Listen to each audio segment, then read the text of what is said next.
I am akarshseggemu. So this is my YouTube channel, akarshseggemu. So if you are not subscribed to my channel, please subscribe and like my video. So today I am going to go through one of the repository which I created for covering the DevOps Lab.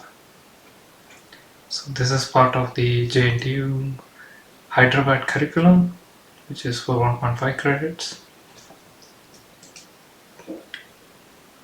So let us go through the course objective. The course objectives for DevOps Lab was to describe the agile relationship between development and IT operations, understand the skill sets and high functioning teams involved in DevOps and related methods to reach continuous delivery capability, and implement automated system update and DevOps lifecycle.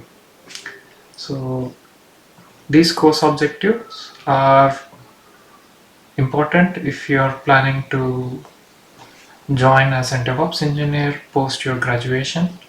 The textbooks that are reference practical DevOps and DevOps tools from practitioner's viewpoint. These are the textbooks I have referred to during the creation of my lab repository. If you have time, I recommend to go through the textbooks and also the reference books that are being mentioned here.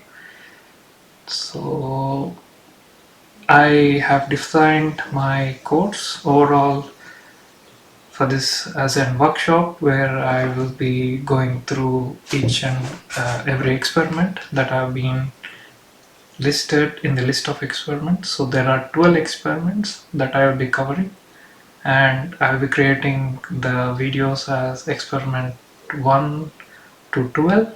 So, and overall at the end of the course, these are the outcomes that have been expected.